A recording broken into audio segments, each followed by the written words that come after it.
O Instituto Nacional do Câncer, INCA, estimou para 2017 cerca de 500 mil novos casos de câncer no Brasil. O remédio em fase experimental está no centro de uma ativação inédita no Brasil. Que é referência no tratamento de Pesquisadores câncer do de interior todo o de país. São Paulo desenvolveram uma técnica inédita na América Latina Agora, um mês que depois de simplesmente fez começar a essa doença terapia desaparecer. experimental, Um paciente já em não fase toma mais terminal. remédios para dor e teve alta do hospital.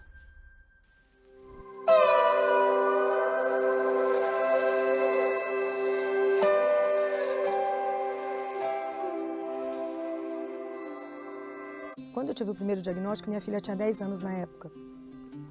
E eu lembro que ela olhou para mim, ela estava comigo quando eu recebi o diagnóstico, eu não escondi dela em nenhum momento. Ela me perguntou: mamãe, você vai morrer? Aí eu respirei e falei: todos nós iremos. Nós não soubemos desse projeto de pesquisa dentro do hospital, por algum funcionário nem nada, soubemos através de uma outra paciente. E foi aí que nós fomos buscar isso, né? Então eles não divulgaram. E assim, logo que a gente chegou com essa pergunta, né, sobre o projeto de pesquisa, a pessoa nem falou assim, não, vou te explicar como funciona. Não, ela perguntou: como você soube disso? Quem te falou sobre isso? Então assim, até a gente levou um susto quando foi falado dessa forma, porque tipo, não podia falar, né? A gente não podia saber. Não, porque não é uma coisa divulgada e tal. E se eu pegar o salário que eu ganho hoje, eu ganho cerca de 40% do que eu ganhava antes. Eles alegam diminuição de não sei quantos por cento, porque seria o que você usaria para vida social. Tá, não vou ter vida social nunca mais. Não posso pisar o pé na rua, tô doente. Parei de comer. Aquele dia foi muito exaustivo, porque eu lembro, eu na ouvidoria o dia inteiro. Depois a ouvidoria fechando as portas e nada de respostas. E eles falando pra mim: não, precisa falar com a diretoria. E eu falava: onde que eu preciso ir? Eu preciso falar onde? No jurídico, eu preciso falar... Eu lembro que eu corri aquele hospital inteiro.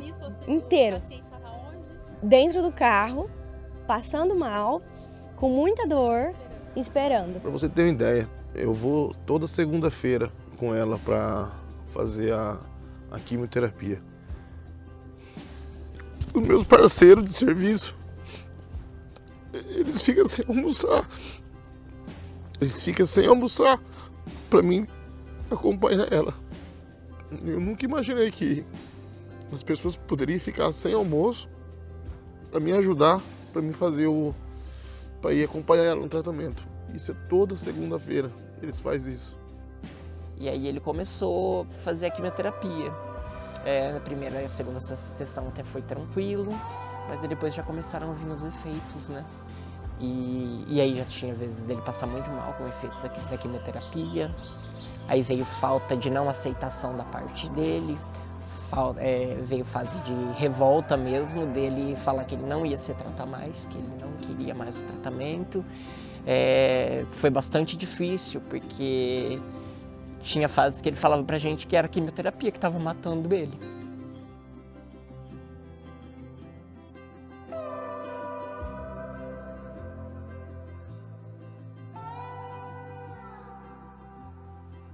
Meu nome é Thaisa Piovesan, tenho 27 anos, sou fisioterapeuta intensivista, completamente apaixonada pelo que eu faço. Também tenho um amor por cães e cavalos, pouca gente sabe. E gosto muito de apreciar a natureza, né? E com o passar do tempo agora vivendo, passei a apreciar muito mais.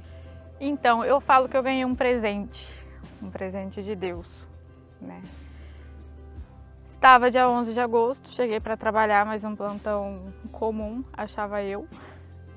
Sentei na minha sala, eu mais 2 colegas de trabalho, e comecei a ter a percepção de que o meu pulmão estava furado, vazando ar. Peguei o telefone, liguei para minha colega de trabalho, falei assim: olha, eu estou descendo no pronto-socorro, eu preciso fazer um raio-x. Na hora que eu desci de volta, que a gente foi olhar o raio-x, eu falei: o que é isso aí? Né? Aí foi questão de 10 minutos, o radiologista já emitiu o laudo, né, da massa sólida no mediastino para investigação. Aí tá, a enfermeira vem, tenta conversar, distrair Eu não esqueço nunca a hora que ela falou: ai, vamos ligar a televisão pra você assistir alguma coisa. Ela ligou a televisão, tava passando A Culpa das Estrelas. Ela desligou a televisão na hora. Ela falou assim: ai, acho melhor não, né? Falei: eu acho melhor não. Mas eu falo que eu tive a certeza exatamente no outro dia de manhã. Porque a enfermeira veio, eu ia receber a alta. Acho que ela não teve a coragem de falar. No que eu peguei o envelope estava escrito: Rede de Combate ao Câncer. Eu sou o Joel, sou esposo da Débora, sou vigilante no Banco do Brasil, em Adamantina. Estou acompanhando o tratamento dela há 2 anos. Eu sou a Débora, de Lucélia, tenho 53 anos, sou arquiteta. Eu tive os primeiros sintomas de dor de garganta e sangramento, isso em março de 2020. E aí já, né, fui para o oncologista e assim foi feito o tratamento com 35 radioterapia e 7 quimio. E emagreci 25 quilos nesse tratamento. E então foi bastante sofrido, bastante doloroso, mas foi vencido. Mas tá, depois veio o diagnóstico, né, fizemos nova biópsia, o diagnóstico não tinha células cancerígenas. E assim, eu cuidando, acompanhando e tudo mais. Então 2021 foi um ano também, assim, que eu voltei a trabalhar, que eu, um ano que eu voltei à vida normal. Agora, depois desse daí, em setembro, eu comecei a ter dores nas costas e achando que era nervo ciático. E fui buscar um médico para, né, ver o que estava acontecendo, mas para mim era um nervo ciático. Aí também fez os exames e tudo, e aí detectou nódulo na 2ª e 4ª vértebra. Aí ele me encaminhou novamente para o oncologista. Aí já me apavorei, voltei para o médico, vamos fazer exame. E aí realmente detectou não só na coluna, como na mama e em diversos outros lugares a metástase. Eu me chamo Elaine Cristina Valente, eu tenho 47 anos e eu tive diagnóstico de câncer em 2016. Na minha família a gente já tem um histórico de diagnósticos de câncer de tias, de primos. E meu pai, em 2015, teve um diagnóstico de câncer de intestino. Minha irmã de câncer de mama em 2009. E em 2016 eu tive o diagnóstico de câncer de mama. E meu irmão, em 2019, o de câncer no olho. E então a gente acaba se ajudando em todas essas histórias, né? Em toda essa trajetória. Eu cheguei um dia do trabalho à noite, que eu trabalhava até às 11 da noite, e ao tomar banho eu percebi que minha mama direita estava inchada. Eu não tinha nódulo, eu não tinha secreção, eu não tinha uma aparência diferente, né? A não ser a mama inchada, parecia que eu estava amamentando, né? Só a mama direita. E eu só percebi porque o aro do sutiã ficou marcado na mama direita. Me chamou a atenção. No outro dia eu liguei para minha médica, né, e comentei com ela. Ela pediu para que eu descesse até o consultório para ela fazer uma avaliação. E aí eu recebi esse diagnóstico 2 dias depois que meu pai tinha feito a cirurgia. Ele ainda estava em Botucatu, eu estava me programando para ir visitá-lo. E aí quando ele retornou, foi aquele momento muito difícil, né, de compartilhar. Que não era só ele, eu sabia que eu iria acompanhá-lo em todo o processo dele, mas eu também não sabia que eu ia ser a atriz principal também, né? Eu sei que eu ia ser só coadjuvante. Oi, meu nome é Vivian, tenho 38 anos, moro em Marília e sou empresária. Primeiro, a gente teve contato realmente com a minha irmã, né? Quando ela tinha mais ou menos 18, 19 anos, eu não lembro bem. A gente estava numa viagem em Campos do Jordão e ela começou a sentir muita dor abdominal. E até um dia que nós fomos num médico em Adamantina e ele falou na lata, assim, ele falou, olha, Vanessa, você vai ter que fazer uma quimioterapia, tudo, mas é tranquilo. E aí ele pediu uma vídeo e na vídeo descobriu que ela tinha câncer no ovário e no útero. A Vanessa na época realmente, né, era muito nova, então primeiro momento assim foi, né, o que tem que fazer, vai fazer e pronto. Então ela nunca titubeou na questão de fazer, né. Só que chegou também uma certa... E assim, aí minha mãe também, como é psicóloga, ela ficava atendendo, porque ela não é autônoma, né? Então ela ficava atendendo e eu, a maioria das vezes, que levava a Vanessa para Barretos. E eu lembro que assim, eu tinha recém tirado carta e eu, porque né, a gente tem um ano e um mês de diferença. E a gente saía na estrada, né, indo, né? Então ela ficou bem fraca, tudo, e ela já vinha falando que ela não aguentava mais, que ela não queria mais fazer. Oi, meu nome é Danilo, eu tenho 39 anos. Atualmente eu sou professor da rede pública do estado. Eu já tinha perdido um tio com essa doença, mas o contato mais direto mesmo foi quando foi com o meu pai, né? O meu pai teve um dia que a gente morava no sítio, né? E um dia ele estava cuidando do gado e andando a cavalo, e ele sentiu uma dor. E ele foi até o serviço da minha irmã para relatar o que tinha acontecido, porque ele estava se sentindo mal mesmo. E aí foi quando a gente foi pro médico, e aí o médico passamos na Santa Casa em Lucélia, e da Santa Casa de Lucélia já foi encaminhado para Tupã. Quando chegou em Tupã, o médico na primeira consulta já falou que encaminharia para Barretos. Isso hoje vai dar o quê? Mais ou menos uns 8, 9 anos atrás. E quando foi descoberto o tumor no rim, já estava bastante grande, inclusive o tumor já era maior que o rim dele, maior que um dos rins dele, e aí já teve que tirar o tumor, já teve que tirar o rim. E assim, dava muita artrite, muita artrose como efeito da quimioterapia. Então meu pai, os braços dele ficavam desse tamanho, as pernas, não era tudo de uma vez, mas cada sessão de quimioterapia era em um local. E a pele dele, como inchava muito, a pele dele chegava a rachar e minar a água, e ele sentia muita dor.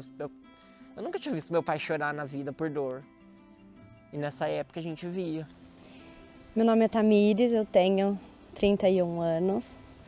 Meu caso mais próximo ao câncer foi com o meu sogro, Jair Fiorini, que já lutava há alguns anos com essa doença. Só que no meio do ano passado, em 2021, em agosto,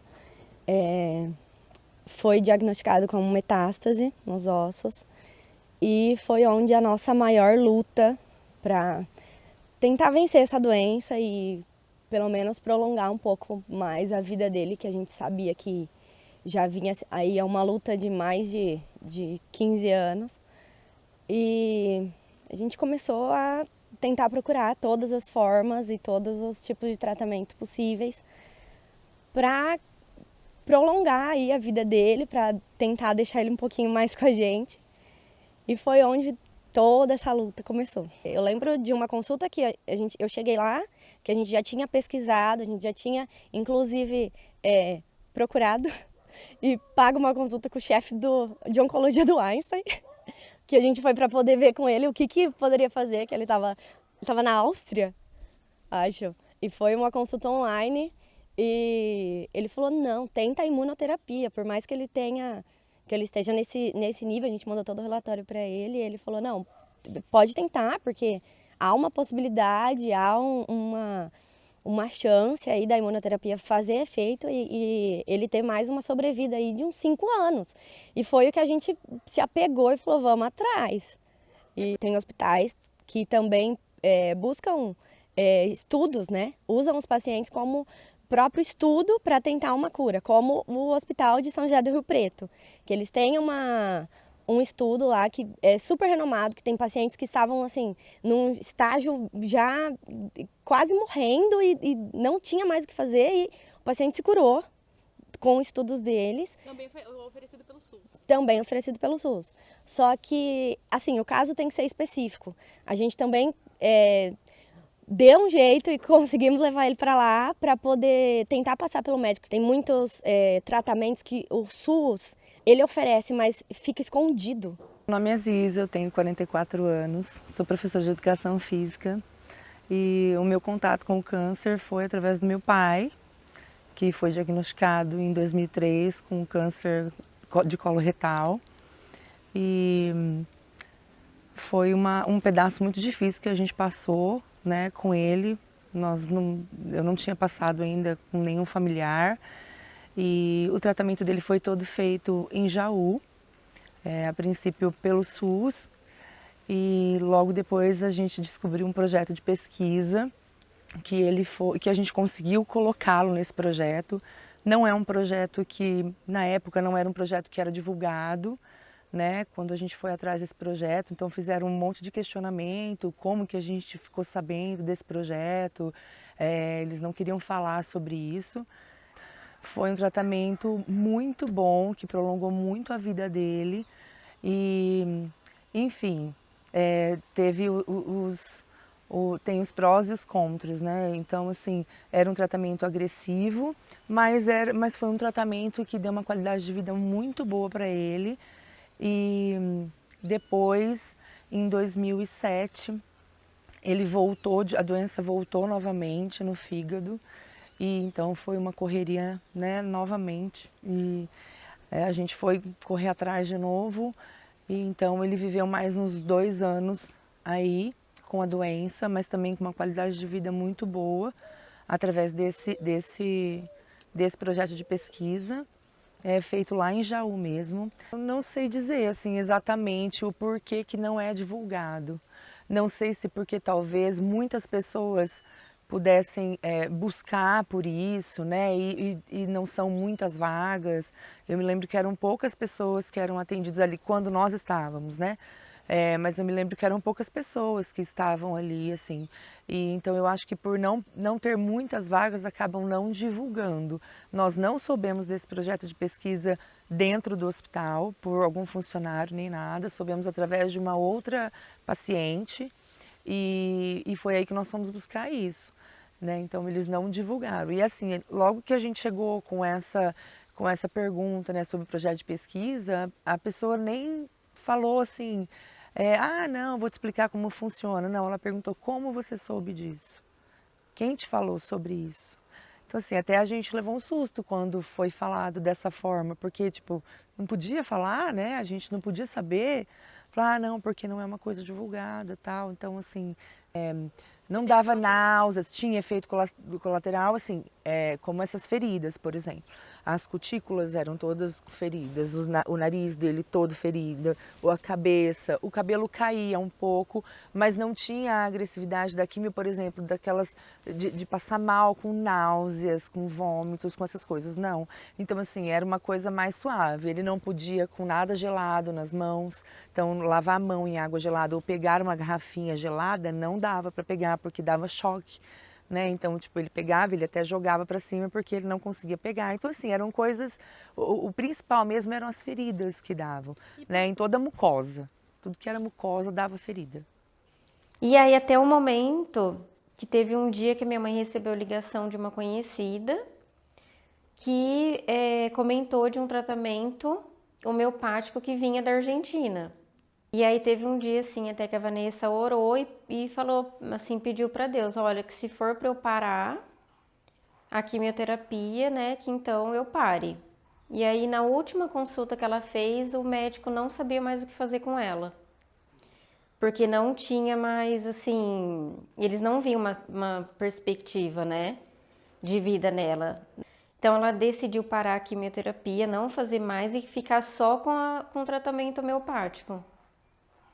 Então, aí ele foi melhorando, tanto que na última consulta, assim, o médico falou que ele não sabia mais o que fazer, que ele não entendia, né, que não tinha, vamos por assim, mais um outro tipo de quimioterapia para ela fazer. Ele não estava entendendo como que ela estava melhorando, porque ela não tinha comentado.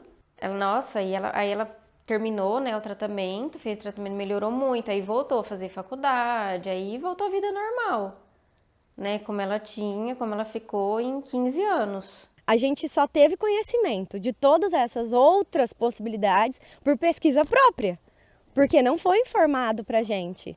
E eu comentei com a enfermeira, porque a gente estava na triagem, na sala da triagem, e eu falei, a gente precisava, eu consegui uma liminar, preciso do Keytruda, que foi a medicação que a gente conseguiu. E ela falou, eu tenho aqui no hospital. Eu falei, quê?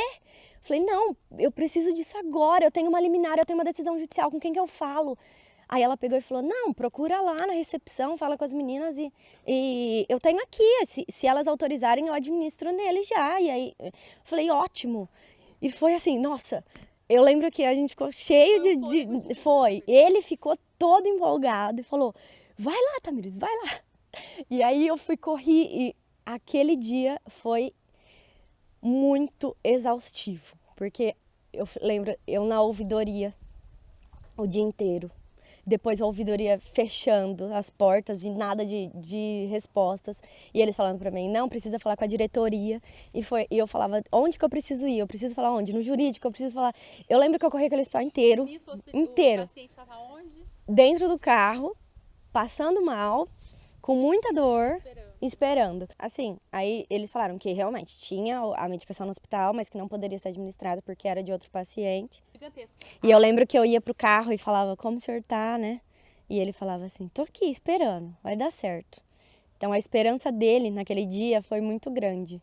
E foi o que mais me doeu, assim, de trazer ele embora, passando mal pela quimioterapia. E na hora que eu cheguei lá, eu falei, eles não vão aplicar. E o senhor vai precisar fazer uma químio. E ele olhou pra mim, eu nunca vou esquecer. Que ele olhou pra mim e falou, vamos lá, né? Não tem o que fazer. Então foi bem assim, marcante. Foi. Bem dolorido. Assim, apesar dele ter esses momentos de revolta, de falar que ele ia desistir de tudo, que ele ia parar, porque a quimio estava matando ele também tinha muita vontade de viver. Ele também tinha muita esperança que aquilo pudesse dar certo para ele. Né? Porque você não pode deixar a peteca cair, você tá ali na luta. É por isso que eu falo, por isso que eu já comecei falando pra você, que a gente vai diretamente do luto, né? Porque querendo ou não, a hora que você descobre isso, o chão de todo mundo cai. E aí você tem que se levantar, você tem que se reerguer, porque tem alguém precisando de você. Então, marcamos o tratamento, iniciamos em janeiro, e foi na primeira sessão de químio que eu tive uma paralisação do lado esquerdo, e ele achou até que fosse um AVC, e aí fez exame e tudo, foi fazer a tomografia, e aí detectou metástase no cérebro. Então vamos agora enfrentar mais essa. Agora, o apoio familiar do meu marido, isso é indiscutível. Para mim não foi novidade, porque eu nunca tinha passado por esse tipo de situação. Na verdade, que ela ficou várias vezes internado, quando ela colocou a sonda, e dessa última vez que ela ela foi fazer a rádio, que ela passou mal, que a gente teve que ir até no hospital. E chegando no hospital, ela falou que ia fazer uma tomografia, o aparelho acho que não estava funcionando no hospital, mandaram ir pra gente para Santa Casa. E nesse momento que eu coloquei ela, que eu fui colocar ela no carro, ela convulsionou na minha frente. Eu nunca tinha presenciado, né, esse tipo essa reação dela, né. Aí foi que ela ficou 2 dias na UTI. Eu fui ter contato com ela só no outro dia. E o acolhimento que a gente está tendo é coisa é Deus. Não tem como você não falar que não é Deus. Porque desde do meu serviço, as pessoas... Pra você ter uma ideia, eu vou toda segunda-feira com ela para fazer a quimioterapia.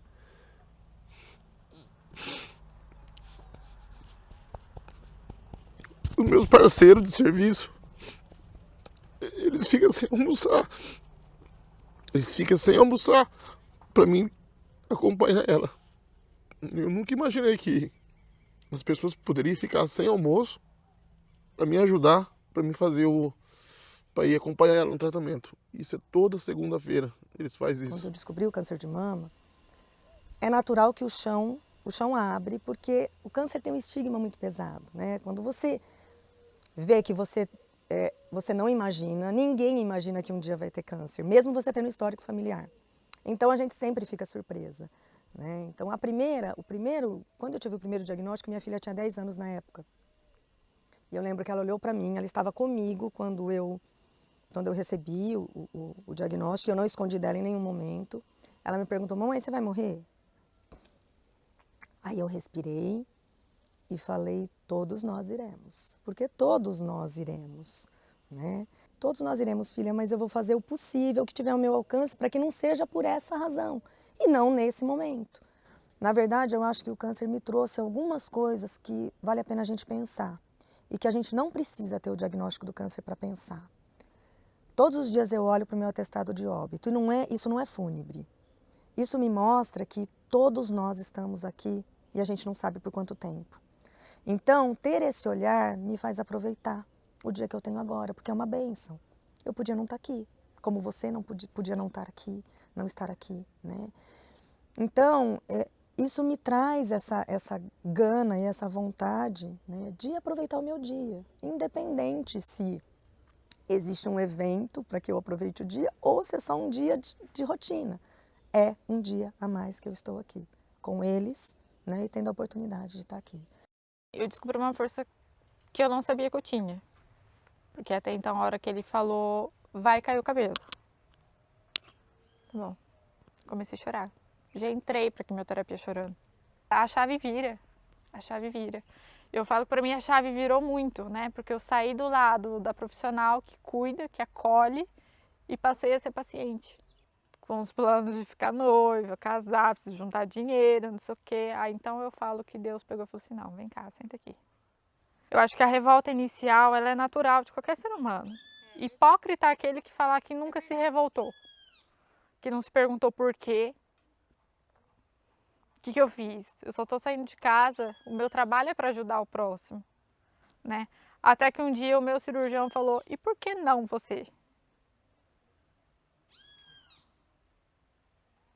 E exatamente, por que não eu? Eu sou ser humano igual todo mundo. Estou propensa a passar por isso igual todo mundo tá. Depois que meu pai se foi, que acabou aquela luta, na minha vida em especial mudou muita coisa, porque meus pais eram muito unidos e muito grudados, um respirava o outro, e a minha ideia no momento era fazer minha mãe viver. Então, eu precisei mudar muita coisa na minha vida, deixar minha casa, ir morar com a minha mãe em outra cidade, e fazer com que as coisas ficassem mais leves para ela. Meu pai era a minha ligação maior que eu tinha, né? Então, era tudo que eu tinha, assim. Então, perder o meu pai para essa doença, no primeiro momento foi muito revoltante, né?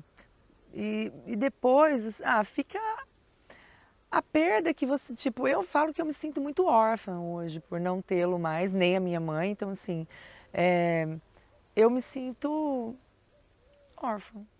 E não sei, essa doença, ela me causa um pouco de pânico, sabe?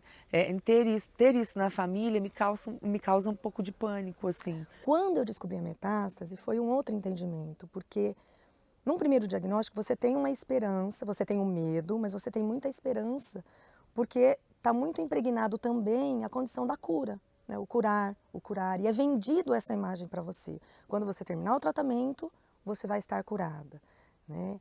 E isso é muito bom, mas tem um outro lado que chega a ser um pouco cruel, porque na verdade a gente entra em remissão. A gente não tem a cura. A cura é quando eu passo 10 anos sem ter tido nenhum retorno da doença e eu olho para trás e falo: nossa, agora eu tô livre. A recidiva, na verdade, foi que ela já tinha comentado, ela estava comentando que ela tinha muita dor na barriga, só que ela achava que era gases, né? Ai, acordava no meio da noite, com dor, tudo, né? Mas, né, assim, a gente achava que era gás, tomava remédio e melhorava. Quando foi um dia que ela foi para São Paulo, ela falou que ela passou mal em São Paulo, vomitou, mas como ela também estava fazendo dieta, a gente achava que fosse da dieta que ela tinha comido errado. Você não quer acreditar, mas assim, é grave, né? Então, tipo, você passar tudo aquilo de novo mais por ela, né? Dela passar, na verdade, né? Dela passar tudo de novo, e na hora ela já falou que ela não queria. Ela não queria passar por aquilo de novo, que ela não queria fazer quimioterapia. E que pra ela não ia fazer nada. Então porque é muito difícil, né? E aí foi, assim, mais paliativo, né? Só pra não dar tanta dor nela. Mas aí já começa toda, né? Aí não consegue mais, assim, ela comer direito, né? E aí, quando foi no dia 2 de janeiro, nós levamos ela para Prudente. Porque aí ela ficou imprudente, porque aí ela acabou falecendo lá. Nós tivemos um final de uma decisão muito difícil, porque meu pai, na ocasião, já tinha 82 anos. Então, ele estava muito cansado. Faz quimioterapia, para a quimioterapia. Então, a químio para ele era muito pesado. Nós chegamos num ponto que a químio agredia mais o organismo dele do que a própria doença. E ele optou por parar. Ele falou, eu vou parar o tratamento. E o onco dele, sempre muito respeitoso, falou assim, Antônio, eu vou respeitar. O senhor tem condição clínica dos exames. Os exames dele mostravam que ele tinha condição de continuar o tratamento.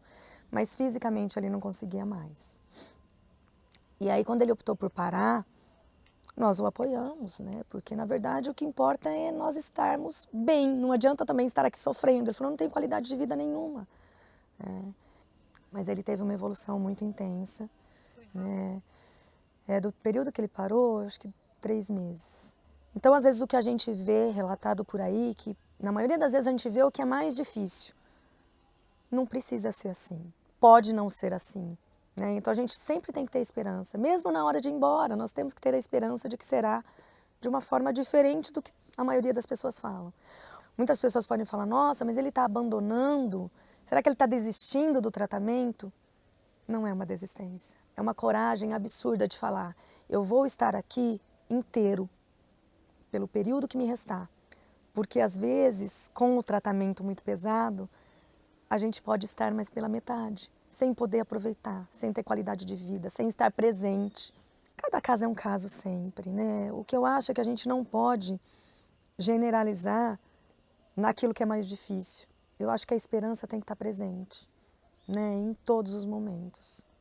Eu acho que não é fim de vida, não é fim de linha. Né? Nós estamos aqui, enquanto a gente está aqui, a gente pode fazer a diferença.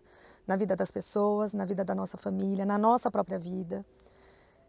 Então, não deixemos de viver por coisas tão pequenas que às vezes nos acontecem. Todo problema tem solução, inclusive o meu. Eu estou solucionando ele enquanto estiver tudo bem, e a hora que não estiver, a hora que ele reativar, nós vamos encontrar uma nova solução. Né? E se eu tiver que ir embora daqui, no momento que eu estiver aqui, vai ser o momento que eu estiver aqui e está tudo certo. Né? Mas até lá, a gente está aqui fazendo o que precisa ser feito. Esse tratamento que ele fazia já era uma quimio mais cara do que os outros faziam, essa de comprimido. Ela já era uma quimio mais cara. Isso que foi apresentado pelos médicos pra gente, que ela já era uma quimio mais cara. E quando chegou nos finalmente, que essa quimio já não estava mais fazendo efeito, o médico sugeriu que a gente entrasse na justiça, porque eles tinham sim a quimio, mas eles só poderiam fornecer a quimio para o meu pai se fosse com uma autorização judicial, porque essa quimio era muito cara. Eles nem chegavam a falar pra gente de valores, mas eles só falavam isso, que eles não podiam usar, tinha lá disponível, mas eles não podiam usar porque era muito cara. Eles só poderiam usar através de uma ação judicial. Nesta fase, como a quimio dele já não estava mais fazendo efeito mesmo, o médico falou até que aquela quimio podia parar. Não estava mais fazendo. E era tudo que o meu pai queria escutar. Então, para ele foi a melhor coisa que ele escutou, né? Porque como ele passava muito mal. Só que aí foram 2 meses, né? Porque na justiça enrola, não é do dia para a noite, e foram 2 meses. Então você demorou. E seu pai nesse período ele estava em casa? Ele estava em casa e sem a químio, né? E aguardando a liberação. Meu pai foi internado mais ou menos no dia 6 de janeiro. Quando foi no dia 12 ele faleceu, que era um sábado. Aí dia 13 domingo, dia 14 na segunda-feira eles ligaram para falar que a químio do meu pai estava liberado, mas meu pai já tinha partido no sábado. E é uma fase da vida que a gente acaba gastando até muito mais, porque a gente vai buscar profissionais que antes a gente não tinha acompanhamento sempre, como nutricionista, psicólogo, tem a própria parte da medicação, né? Na minha última passagem pelo INSS, eles chegaram a cogitar um afastamento parcial. É muito complicado, até porque se eu pegar o salário que eu ganho hoje, eu ganho cerca de 40% do que eu ganhava antes. Eu lembro que eu fiquei muito revoltada porque a primeira coisa que a instituição que eu trabalho fez foi cortar minha cesta básica. Parei de comer, então. Não sou só eu, é a minha família, né? Eu ajudo a minha família, eu ajudo em casa, eu não trabalhava só pra mim. Não vou parar de comer, não vou parar de pagar minhas contas, não vou parar de ajudar os meus pais. Então, não dá para parar. A vida ela continua. Só que agora eu tenho uns cuidados a mais para fazer. Então foi uma coisa que me revoltou muito a hora que eu vi essa base de cálculo. Então eles pegaram o meu salário do primeiro registro que eu tive. Eu não sei se você conhece alguém que começou ganhando R$3.000, mas eu comecei ganhando salário mínimo no meu primeiro emprego. Então eles usaram para calcular o meu auxílio doença o primeiro registro que eu tive. E eles não corrigem para o salário mínimo atual, mas não. aí é o fato de quando a gente pode buscar a justiça. É óbvio, né, que você vai precisar gastar mais no momento que você está passando do que você gastava antes, né? Mas aí eu acho que a gente está vivendo uma fase tão vulnerável que a gente não para pensar nos direitos que a gente tem. Com certeza, é isso que eu ia falar. Então, assim, você já está passando por um período tão difícil e em vez dele ser facilitado pelos órgãos, parece que fica mais difícil ainda. Mais difícil. Literalmente mais difícil. Meu nome é Camila Alves Fiorini, tenho 39 anos, sou advogada, moro em Marília, interior de São Paulo. Então, meu primeiro contato com o câncer aconteceu quando eu tinha 5 anos, na verdade. Porque a minha avó paterna faleceu de câncer no esôfago. Há alguns anos, meu pai foi diagnosticado com câncer na bexiga, onde ele lutou, né, contra o câncer durante 15 anos, né? Todo o processo, ele causa um aprendizado gigantesco, né? Não só para mim, mas para toda a família, para todo mundo que acompanha. É muito difícil, é sacrificante, você fica destruído, fica. Mas assim, que muitas vezes, quando eu tava sozinha, a gente desaba. E aquela força que você tenta conduzir quando você tá na frente, né, da batalha ali, para mostrar, não, a gente vai conseguir. Eu não sabia se eu ia conseguir, mas eu sabia que eu ia tentar tudo que eu pudesse, né? E eu lembro quando ele foi internado, a gente ficou... Nos primeiros dias você fica meio constrangido, né? Porque como ele estava internado pelo SUS, eram mais pessoas no quarto. E eram 3 homens, né? Com 3 mulheres acompanhantes. Minha mãe dormia, ela passava durante a noite e eu ficava durante o dia todo. Mas os dias vão passando, né? E aí você vai olhando aquelas pessoas ali como parte da sua família, né? Porque você tá passando o pior momento da sua vida. Você vê que aquela pessoa que tá do seu lado também tá passando o pior momento da vida dela, né? Então, assim, você já começa a olhar eles como parte da sua família. E isso foi uma lição que eu aprendi, assim... que eu tenho vontade de falar assim para todo mundo, sabe? Assim, olha, gente, tem uma coisa para falar, é que não esperem ter que passar por isso para aprender isso da forma que eu aprendi, né? Sabendo que é passar por isso e a dificuldade que a gente tem de enfrentar esse período tão difícil, eu me vi na necessidade de fazer alguma coisa. E esse senso de justiça que eu tenho dentro de mim não me deixava em paz enquanto eu não soubesse ali de que forma eu poderia ajudar essas pessoas, né? Então eu senti a necessidade de criar um grupo ou uma rede de auxílio a esse público, né? Na verdade, não somente destinado ao público que está passando por esse período difícil dessa doença, mas a qualquer estado de vulnerabilidade. Porque, na verdade, muitas vezes há um vendaval, uma família que tem 5 filhos fica sem local para viver, destelhada, por exemplo. Se a gente unir forças, a gente consegue arrumar as telhas para poder cobrir aquela casa novamente. E não só isso, quem precisa de um medicamento, quem precisa de uma passagem para ir até determinada consulta, ou quem precisa de ajuda para o pagamento do pedágio, ou quem precisa de informações a respeito de direitos que a gente tenha, porque muitas vezes a pessoa não tem acesso à informação. São coisas simples que a gente pode ajudar e a gente pode fazer pelo próximo, que muitas vezes a gente nos pergunta o que a gente pode entregar, né? Então, assim, essa rede de acesso seria para alertar, olha, você pode fazer também, você sempre tem algo a ajudar, por mais que você ache que não, você sempre tem. E você pode se juntar, gente. Não espera passar por isso que eu passei, né? E viver isso na pele da forma que eu vivi para sentir essa necessidade exacerbada dentro do seu coração de fazer alguma coisa, né? Você já pode vir para esse lado agora.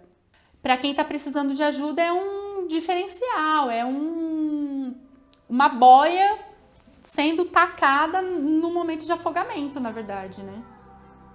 É um salva-vidas ali, porque você já tá cansado, sua força tá acabando, você não tá tendo acesso ao que você realmente precisa. E aí é como falar pra você assim, olha, tô aqui, pegar na mão da pessoa e vamos lá, eu vou te ajudar. Você não tá sozinho, entendeu? Quantas vezes eu não pensei assim, cara, o que eu vou fazer agora? O hospital não tá cumprindo. As coisas estão piorando. E eu olhava do lado e não tinha ninguém. A não ser minha família, né? Que já estava lutando, cansada ali comigo. Então, assim, não espera chegar nesse momento. Eu quero mostrar que todo mundo pode ajudar. Que todo mundo tem alguma coisa para fazer pelo próximo.